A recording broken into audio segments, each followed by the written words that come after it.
Hello friends, कैसे हैं आप सब। आशा करते हैं सभी अच्छे होंगे। तो फ्रेंड्स, स्वागत है आपका एग्जाम वॉरियर चैनल में। हम अपनी पिछली कक्षा में पढ़ रहे थे विराम चिन्ह। विराम चिन्ह 6-7 हमने पढ़ लिए हैं और बाकी का अध्ययन हम इस वाली कक्षा में करेंगे। ठीक है, तो चलिए देखते हैं।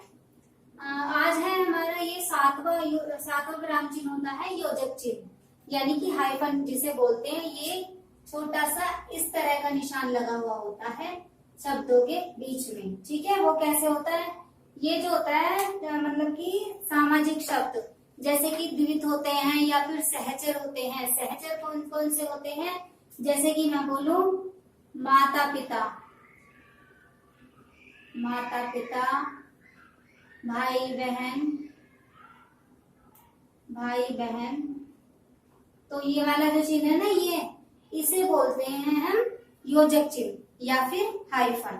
ठीक है, और एक इसका है नोट पॉइंट। एक इसका नोट पॉइंट है, वो आप लिख लीजिए। नोट पॉइंट है कि जो हमारे वो होते हैं समास होते हैं, आपने सुना होगा जो हमारे समास होते हैं द्वंद्व समास। द्वंद्व समास में इसका प्रयोग किया जाता है, यानी कि द्वंद्व समास को आप इस वाली चीज से भी पहचान सकते हो। इसे लिखेंगे द्वंद्व समास।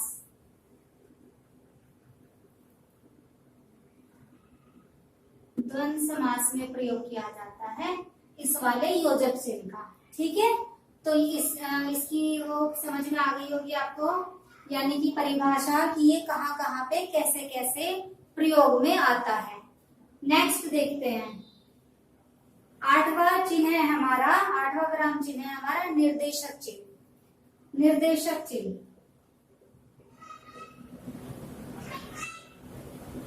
या फिर होता है रेखा। ठीक है, यानी कि डैश। ये देखिए होता तो है योजक चिन्ह के जैसा ही, लेकिन इससे बड़ा होता है, इससे डबल होता है ऐसा।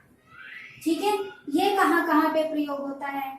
ये होता है हमारा संवाद लिखने में, कहानी और संवाद जब हम लिखते हैं तो इसका जब प्रयोग किया जाता है।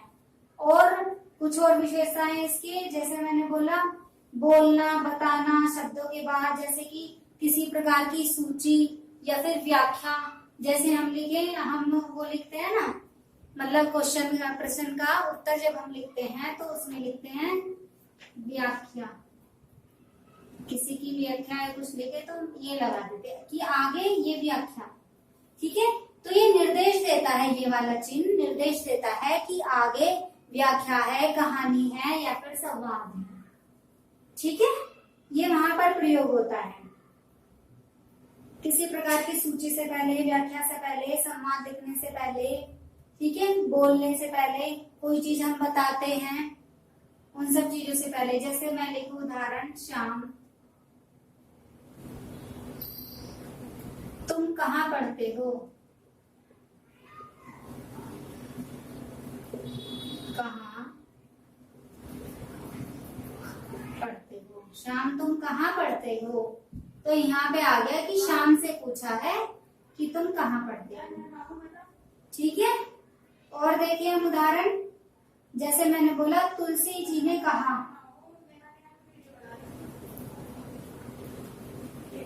तुलसी जी ने कहा, ये निर्देशक चिन्ह, यानी कि तुलसी जी ने कहा।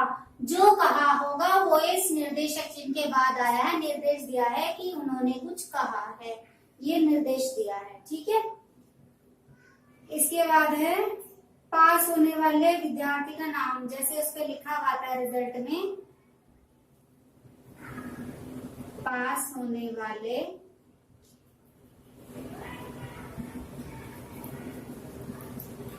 विद्यार्थी का नाम, निर्देश। ठीक है,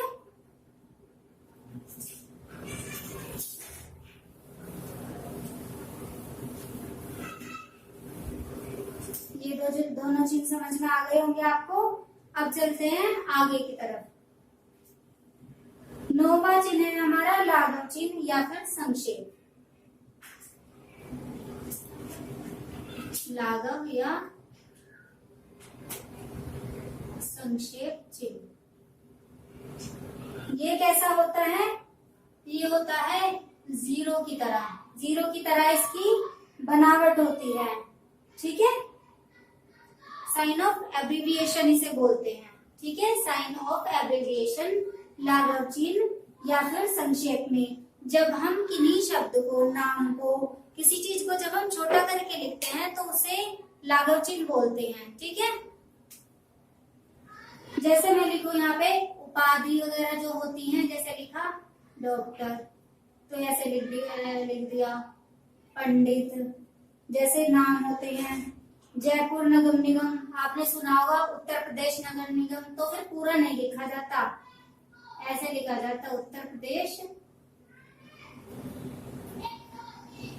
नगर निगम, ऐसे लिखा जाता है। ठीक है, या फिर लिखा हुआ होता है पेपर के साइड में, जो लिखा होता है, आपने एग्जाम दिए होंगे, पेपर दिए होंगे, उनके कॉर्नर पे यहाँ पर लिखा हुआ होता है, क्या लिखा हुआ होता है? कृपया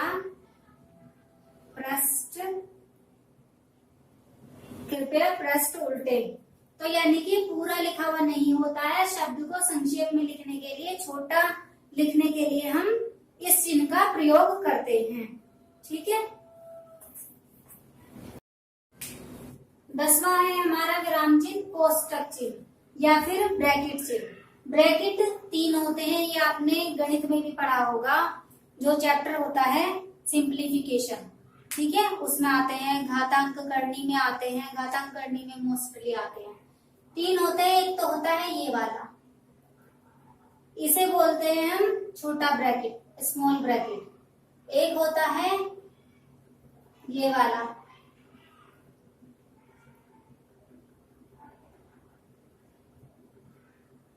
ये वाला, इसे बोलते हैं मझला ब्रैकेट या फिर कर्ली ब्रैकेट। और एक होता है ये वाला, इसे बोलते हैं हम बड़ा ब्रैकेट। तो इनका प्रयोग कहाँ कहाँ पे होता है? जब कोई कठिन शब्द आता है उसे दर्शाने के लिए कि हाँ भाई ये, मतलब कि जैसे कोई शब्द दे दिया, उसके ब्रैकेट में कुछ लिखा हुआ दे दे, तो यानी कि जो शब्द लिखा हुआ था ब्रैकेट से पहले वो कठिन था और वो आपके समझ में नहीं आएगा, ये मतलब पता था कि हाँ ये कठिन है और ये इस शब्द में तो समझ में नहीं आएगा, तो ब्रैकेट में उसका मतलब इजी अर्थ दे दिया, आसान अर्थ दे दिया कि ये इस शब्द को ये वाला भी कह सकते हैं। ठीक है, तो उससे आपको चीजें आसानी से समझ में आ जाती हैं।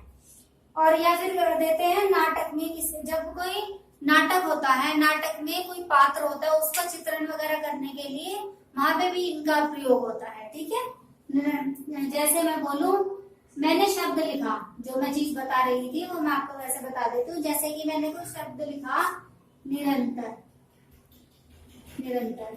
अब किसी को ये निरंतर समझ में ना आए तो बुक में भी आपने देखा होगा कि जो शब्द लिखे होते हैं उनके ब्रैकेट में अर्थ लिखे हुए होते हैं, तो जो जिनके अर्थ होते हैं वो कठिन शब्द होते हैं, इसलिए वो अर्थ बनाकर देते हैं। जैसे मैंने लिखा निरंतर, निरंतर ये समझ में नहीं आया और ब्रैकेट में लिखा हुआ था लगातार, तो इससे हमें समझ में आया। ठीक है, यानी कि ये कठिन शब्द था, इसके लिए हमने इस ब्रैकेट का प्रयोग किया। तो ऐसे इसका प्रयोग किया जाता है। ठीक है, चलिए आगे देखते हैं। आगे है हमारा 11वां हंसपद, हंसपद या फिर त्रुटिबोधक, त्रुटिबोधक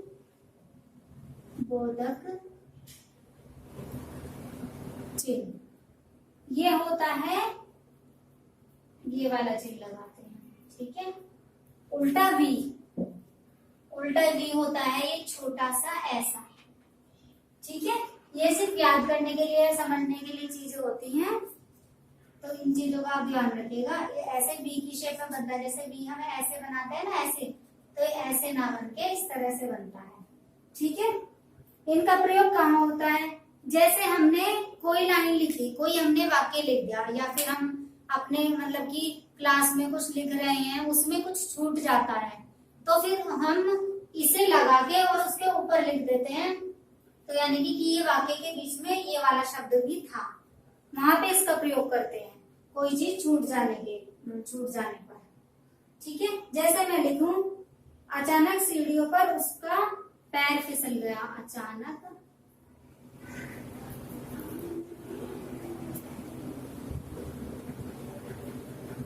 सीढ़ियों से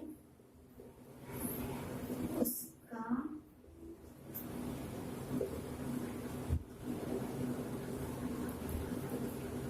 अब मैंने ये लिखा सेंटेंस, ठीक है, मैंने ये वाक्य लिखा, तो इसमें कहीं कुछ छुटा हुआ है। मैं मुझसे जल्दबाजी में क्या हुआ, मुझसे जल्दबाजी में गलती हुई, मैंने ये इस तरह से लिख दिया। तो हमें जब हम पढ़ते हैं तब पता चलता है कि हाँ ये गलत है, यहाँ पे कोई शब्द छूट गया। वो क्या है, अब हम बोले अचानक सीढ़ियों से उसका पैर फिसल गया, तो यहाँ पे पैर नहीं है ना, मतलब कि इसमें लिखा हुआ नहीं है, ठीक है, वैसे बस समझ लेना। तो यहाँ पे हम ये वाला इंडिकेट करके और यहाँ पे हम लिख देते हैं पैर। तो ये ऐसे प्रयोग होता है वाक्यों में, इस तरह से जब शब्द छूट जाते हैं वाक्य लिखते में, तो हम इसका प्रयोग करके ये शब्द मेंशन कर सकते हैं, लिख सकते हैं, ठीक है। 12वां है आपका रेखांकन चिन्ह।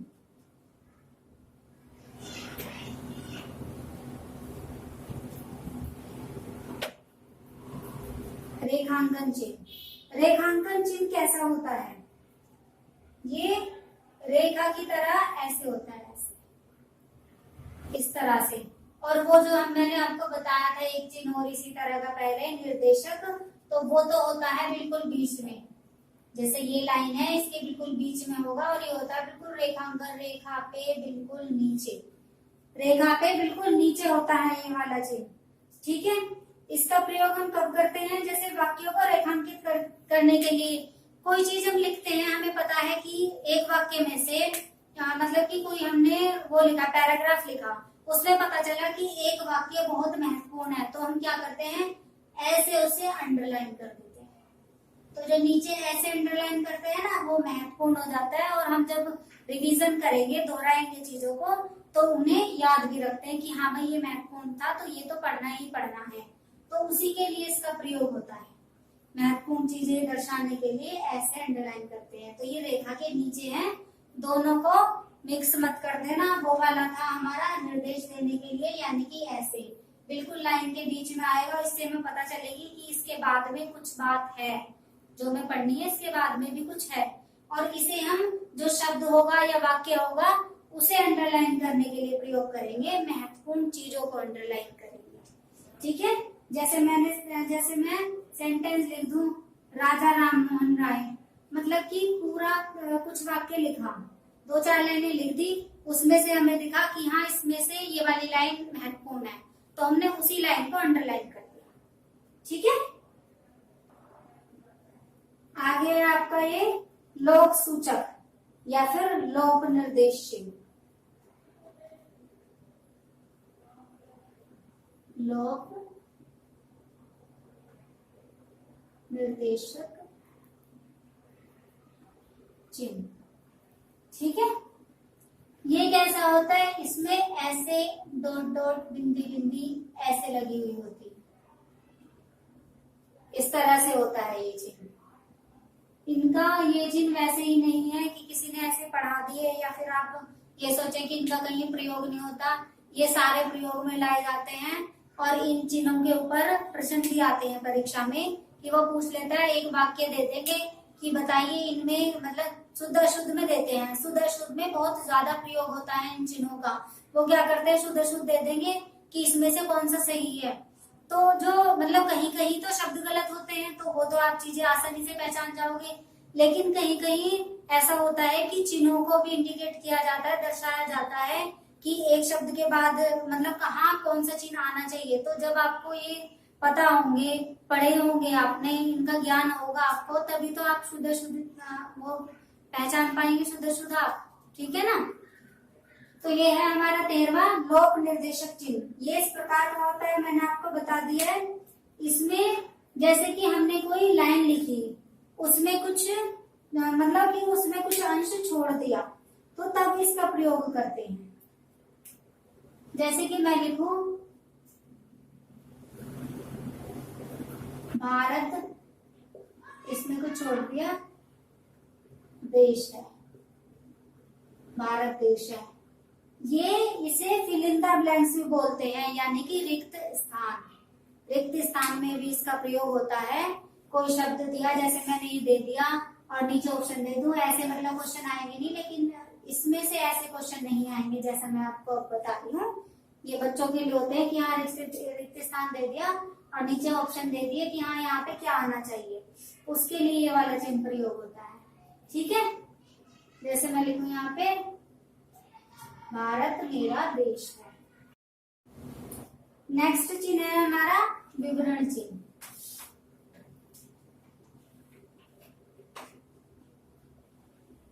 विवरण चिन्ह ये होता है ऐसा, दो बिंदी और ये बीच में लाइन। जैसे कि मैंने यहाँ पे लिखा विवरण चिन्ह और मुझे इसका विवरण देना है, तो मैं किस तरह से इंडिकेट करूंगी कि हाँ यहाँ पे उत्तर आएगा, या फिर कोई क्वेश्चन करें तो हमें उत्तर लिखना होता, तो उत्तर लिख के हम ये चिन्ह लगा देते हैं कि हाँ यहाँ पे उत्तर है। ठीक है, वहां प्रयोग होते हैं ये। जैसे कोई क्वेश्चन लिखो और उसके बाद आंसर देना हो, तो ये वाले चिन्ह ऐसे लगा के और आगे आप अपना आंसर लिख सकते हो। इसके बारे में ज्यादा कुछ नहीं है। ठीक है, 15।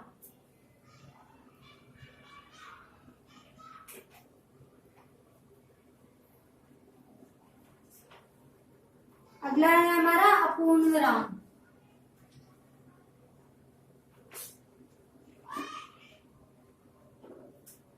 अपूर्ण विराम या फिर कॉलन, इसे लिखते हैं, ये सिर्फ दो बिंदी आती हैं ऐसे, ये होता है सिर्फ। ठीक है, इसका प्रयोग कहाँ कहाँ होता है?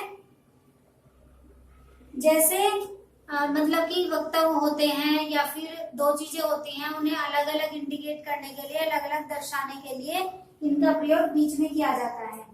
जैसे मैं लिखूं,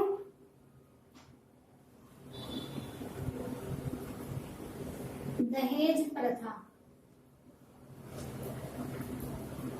ये लगा दिया हमने अपूर्ण विराम, एक कोलन। ठीक है, और एक दो उदाहरण देखते हैं, जैसे प्रेमचंद्र सुभाषित व सूक्तियां। प्रेमचंद सुभाषित व सूक्तियां,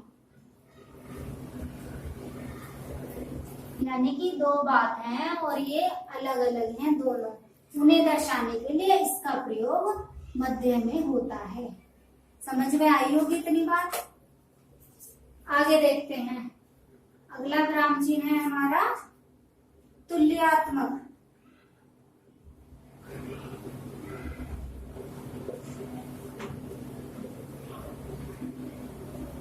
तुल्यता सूचक, ये होता है ऐसे, तुल्यता सूचक यानी कि बराबर का चिन्ह होता है। ये जो समान शब्द होते हैं उन्हें दर्शाने के लिए इसका प्रयोग किया जाता है। जैसे कि मैं लिखूं शिक्षा प्लस आल्य बराबर शिक्षालय, यानी कि ये आधा आधा शब्द लिखा हुआ है, लेकिन ये मिलकर तो यही बनेगा ना। तो ये वाला शब्द और ये वाला शब्द दोनों समान है, इनमें दोनों में समान है, इसलिए इसका प्रयोग किया गया है। जैसे मैं बोलूं पर्यायवाची के लिए भी हम कह सकते हैं, जैसे मैंने बोला नीरज बराबर कमल, यानी कि ये दोनों समान है। भास्कर बराबर सूर्य। ठीक है, एक चिन्ह और बचा है अभी हमारा, विराम चिन्ह हम इस कक्षा में समाप्त कर देंगे। अंतिम है हमारा ये आपका दुहरा, यहाँ पर लगते थे। और ये जो लगेगा, ये लगेगा पुनरुक्ति, यानी कि शब्द की पुनरावृत्ति जो होती है, दोबारा लिखा जाता है। मैंने कोई वाक्य लिखा, मैंने लिखा राम अच्छा लड़का है। ठीक है, मैं लिखू दोबारा राम बहुत मेहनती है। राम बहुत मेहनती है। यानी कि वाक्य दोबारा आया, वाक्य की पुनरावृत्ति हुई है, तो हम इसे राम को ऐसे लिख देंगे। ठीक है, यानी कि पुनरुक्ति हुई है, तो हम नीचे वो शब्द ना लिख के, वो नाम ना लिख के, तो हम इससे प्रदर्शित कर सकते हैं, जिससे कि हमें पता चल जाए कि हाँ जो ऊपर लिखा हुआ है वही नीचे लिखा हुआ आएगा। तो ये उद्धरण चिन्ह और इस चिन्ह में कोई समानता नहीं है, ये अलग अलग है। ये ऐसे लिखे जाते हैं और वो वाक्य के ऊपर लिखे जाते हैं। ठीक है, वाक्य इसमें वाक्य की पुनरुक्ति यानी कि वाक्य अगर दोबारा आता है तो हम उसे दोबारा ना लिख के, दोबारा उसे लिखने से बचने के लिए हम इस वाले चिन्ह का प्रयोग कर लेते हैं। ठीक है, तो हमारे विराम चिन्ह समाप्त हो गए हैं और इसी के साथ हम आज की कक्षा समाप्त करते हैं। अगली कक्षा में हम पढ़ेंगे कोई नया अध्याय। ठीक है, तब तक के लिए अपना ध्यान रखिए और पढ़ाई करते रहिए अच्छे से, और हमारे चैनल को सब्सक्राइब कीजिए, वीडियो को लाइक और शेयर करें। ठीक है, धन्यवाद।